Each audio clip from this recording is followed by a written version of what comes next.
Good morning everyone, welcome back to my channel. আজকে আমি তোমাদের সঙ্গে কিছু কিচেন আর হোম টিপস শেয়ার করব। চলো দেখে নিই সেই টিপসগুলো কি কি। দেখো আমাদের রান্নাঘরে বটিগুলো সবজি কাটতে কাটতে কীরকম জং পড়ে যায়, তার জন্যে কেমন ধারটা নষ্ট হয়ে যায়, ধার থাকে না। আমরা যদি ধার দিতে যাই বাজারে, সে কিন্তু অনেক টাকাই লেগে যায়। চলো আমি দেখাই তোমাদের কিভাবে ঘরে থাকা জিনিস দিয়েই বটিকে পরিষ্কার করে ধার দেওয়া যাবে। দেখো আমি এরকম একটা পেস্ট নিয়ে নিয়েছি। তোমরা যে কোনো ধরনের পেস্ট নিতে পারো, এইভাবে পেস্টটাকে এইভাবে বটির গায়ে এইভাবে লাগিয়ে নেবে। প্রথমে দেখো আমি যেভাবে দেখাচ্ছি দুপাশেই কিন্তু এইভাবে লাগিয়ে নেবে। যে কোনো রকমের পেস্ট, দাঁত মাজার, সাদা হলে বেশি ভালো হয়, সাদা না হলেও চলবে। দেখো আমি যেভাবে লাগাচ্ছি এইভাবে খুব সাবধানে কিন্তু লাগিয়ে নেবে, না হলে হাত কেটে যাওয়ার ভয় থাকে। এবার এই পেস্টটার ওপর কি দিচ্ছি দেখো, এই যে সামান্য একটু নুন এইভাবে ছড়িয়ে দেবে। দেখতে পাচ্ছ এইভাবে নুন ছড়িয়ে দেবে বটিটার ওপরে, দুপাশেই কিন্তু এইরকমভাবে নুন একটু ছড়িয়ে দেবে। এবার কি করতে হবে চলো দেখাই। একটা স্কচব্রাইট নেবে, এই যে দেখো এইভাবে স্কচব্রাইটটা নিয়ে দেখো কি করছি। সামান্য একটু স্কচব্রাইটটা আমার ভেজাই ছিল, তাই জন্য আর নতুন করে ভেজালাম না।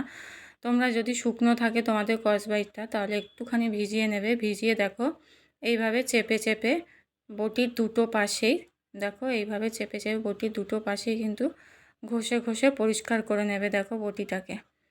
তাহলে কি হবে, বটিটায় কিন্তু ধারও হয়ে যাবে আর দেখতেও পরিষ্কার হয়ে যাবে, আর জংটাও উঠে যাবে। জংটা উঠে গেলেই তো ধার হয়ে যাবে। এবার চলো বটিটা পরিষ্কার করে দেখাই, ধুয়ে পরিষ্কার করে দেখাই। ভালোভাবে কিন্তু চেপে চেপে পরিষ্কার করে নেবে স্কচব্রাইট দিয়ে আগে, তারপর চলো এবার ধুয়ে পরিষ্কার করে দেখাচ্ছি বটিটা। বাজারে কিন্তু তোমরা যদি ধার দিতে যাও অনেক টাকা লেগে যাবে। দেখো ঘরে থাকা জিনিস দিয়ে কিভাবে আমি ঘরেই ধার দিয়ে দিচ্ছি। আর বটিটার যে অংশটা কালো হয়ে গেছিলো সবজি কেটে বা ফল কেটে, দেখো কেমন সুন্দর পরিষ্কার হয়ে গেছে। দেখতে পাচ্ছ বটিটাও কিন্তু ধার হয়ে গেছে অনেকটাই। সবজিটা কেটে দেখবে এইভাবে, দেখো কতটা পরিষ্কার লাগছে দেখতে। তো এই টিপসটা কেমন লাগলো আমাকে অবশ্যই জানাবে। এবার চলো পরের টিপসে চলে যাই। দেখো আমাদের বাড়িতে এই যে আটা জারগুলো থাকে না, ভেতরে আটা যে আমরা রাখি আটা জারের মধ্যে, সেগুলো কিন্তু কিছুদিন থাকতে থাকতে কেমন পোকা ধরে যায় কিন্তু আটার এইরকম কন্টেনারের মধ্যে। বিশেষ করে বর্ষাকালে এই রকম জারের মধ্যে বেশি পোকা ধরে যায়। চলো এবার তোমাদের সঙ্গে শেয়ার করি কিভাবে ঘরে থাকা জিনিস দিয়ে এইভাবে এই ধরনের পোকাটাকে রোধ করা যায়। দেখো এই জারের মধ্যে তোমরা কিন্তু একটা চামচ, তোমাদের আটাটা যতটা সেই আন্দাজ মতো একটুখানি, দেখো আমি দেখাচ্ছি এরকম ছোট চামচে 2 চামচের মতো, আমার যার আন্দাজে আমি নিচ্ছি কতটা আটা আছে সেই আন্দাজ করে এই রকম ছোট চামচে 2 চামচ মতো নুন এর মধ্যে দিয়ে দেবে। দেখো যেভাবে আমি দেখাচ্ছি চারদিকে এইভাবে ছড়িয়ে ছড়িয়ে কিন্তু নুনটাকে দিয়ে দেবে, তাহলে দেখতে পাবে আর কোনো দিনও কিন্তু পোকা ধরবে না। যতই তুমি বেশি দিন রেখে দাও না কেন, এর মধ্যে কিন্তু আর কোনো দিন পোকা ধরে যাবে না। দেখো আমি যেভাবে দেখাচ্ছি এইভাবে ভালো করে জারের মধ্যে নুনটাকে, দেখতে পেলে নুন দিলাম, কিন্তু নুনটাকে ভালোভাবে ছড়িয়ে মিশিয়ে দেবে দেখো পুরো আটাটার মধ্যে, তাহলে দেখতে পাবে আর কিন্তু কখনোই পোকা ধরে যাবে না যতই তুমি বেশি দিন রাখো না কেন। তো এই টিপসটা কেমন লাগলো আমাকে কিন্তু অবশ্যই কমেন্ট করে জানাবে। এবার চলো চলে যাই পরের টিপসে। দেখো রান্নাঘরের সিঙ্কে বেশিরভাগ সময় কিন্তু অনেক বাসন ধোয়া হয়, বা মাছ সবজি এসব ধোয়ার ফলে খুব তাড়াতাড়ি কিন্তু সিঙ্কটা নোংরা হয়ে যায়।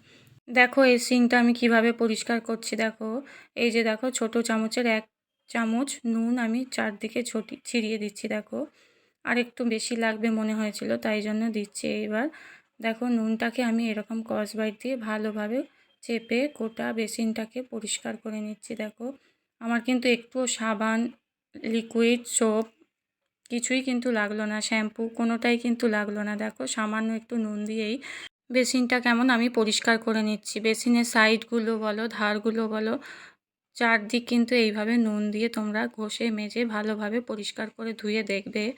একবার করে দেখো বন্ধুরা, তাহলে বুঝতে পারবে কতটা পরিষ্কার হচ্ছে। একটুও কিন্তু কোনো রকম নোংরা থেকে যাবে না। খুব ভালোভাবে পরিষ্কার হয়ে যাবে। তোমরা যদি চাও তাহলে একটু তারের জালি দিয়েও ঘষে নিতে পারো, তাহলেও কিন্তু আরও পরিষ্কার হয়ে যাবে। দেখো, এবার চলো আমি ধুয়ে দেখাচ্ছি কতটা পরিষ্কার হচ্ছে, তাহলেই দেখতে পাবে। এছাড়া নুন দিয়ে পরিষ্কার করার ফলে কোনো রকম পোকামাকড়, আরশোলা যে এই যে সিঙ্কের এই হোলটা দিয়ে বেরিয়ে আসে না পাইপের ভেতর দিয়ে, সেখানেরটাও দেখবে কোনো রকম পোকামাকড় কিন্তু আসবে না নুন দিয়ে রাখলে। তো এই টিপসটা কেমন লাগলো অবশ্যই কিন্তু আমাকে কমেন্ট করে জানাবে। আর একটা কথা বলি বন্ধুরা, যখন তোমরা রাতে শুতে যাবে, চারদিক যখন জানলা বলো, গ্যাসের সিলিন্ডার বলো, রাত্রে শোয়ার আগে যে আমরা সব বন্ধ করে শুই, তখন কিন্তু এক ফোঁটা নুন যদি তোমরা এই বেসিনের ওই হোলটার মধ্যে দিয়ে রাখতে পারো, তাহলে কিন্তু দেখতে পাবে রাতে যে আরশোলা বা এমনি কোনো ধরনের পোকামাকড় এই পাইপ দিয়ে উঠে আসে না, বেসিনের এই হোলের পাইপ দিয়ে, সেটাতেও কিন্তু আর কখনো পোকা এইভাবে আসবে না। এই যে এই হোলটার ভেতরে একটু নুন দিয়ে দেবে। চলো এবার চলে যাই পরের টিপসে। অনেক সময় দেখবে কিচেন টাওয়েল বা বাথরুম টাওয়েলের মধ্যে হ্যান্ডেল থাকে না। দেখো আমরা কিভাবে ঘরে থাকা জিনিস দিয়ে একটা হ্যান্ডেল তৈরি করে নিচ্ছি। এই যে দেখো, এরকম ধরনের টাওয়েলগুলোকে কিন্তু আমরা বাথরুমে বা কিচেনে অনেক সময় রাখি কাজের সুবিধার জন্য। এবার দেখো আমি একটা এরকম চুড়ি নিচ্ছি, দেখো দেখতে পাচ্ছ। এই চুড়িটার মধ্যে এইভাবে টাওয়েলটাকে পরিয়ে দিলে, দেখো যেভাবে আমি দেখাচ্ছি, এই রকম ধরনের হ্যান্ডেল যদি না থাকে না, তাহলে এই টাওয়েলগুলো রাখতে খুব অসুবিধা হয়। দেখো আমি কিন্তু ঘরে পড়ে থাকা জিনিস দিয়ে কীরকম একটা এরকম হ্যান্ডেল তৈরি করে নিচ্ছি, দেখতে পাচ্ছ। এইভাবে হ্যান্ডেলটার ভেতরে টাওয়েল বলো, যে কোনো হাত মোছার কাপড় বলো, যে আমরা রান্নাঘরের সিঙ্কের সামনে রাখি, সেইভাবে তোমরা কিন্তু এইভাবে ঝুলিয়ে রেখে দিতে পারো। দেখো এই হ্যান্ডেলটার মধ্যে দেখো আমি যেভাবে চুড়িটা রাখছি, এটাকে এবার তোমরা কি করবে, বেসিনের সামনে, রান্নাঘরের বা বাথরুমের সামনে যে হুক থাকে, হুকের মধ্যে কিন্তু এই চুড়িটাকে দেখো যেভাবে আমি দেখাচ্ছি, এইভাবে কিন্তু হুকের মধ্যে ঝুলিয়ে দেবে। দেখো, তাহলে কিন্তু 1 টাকাও খরচা হবে না, আর হ্যান্ডেলটাও কেমন সুন্দর ঘরে পড়ে থাকা জিনিস দিয়ে দেখো তৈরি হয়ে গেল। আজকের যতগুলো টিপস তোমাদের সঙ্গে শেয়ার করলাম, সবথেকে কোন টিপসটা তোমাদের ভালো লাগলো অবশ্যই কিন্তু আমাকে কমেন্ট করে জানাবে। দেখো 1 টাকাও কিন্তু আমার খরচা হলো না, কেমন ঘরে পড়ে থাকা জিনিস দিয়ে একটা সুন্দর হ্যান্ডেল তৈরি হয়ে গেল।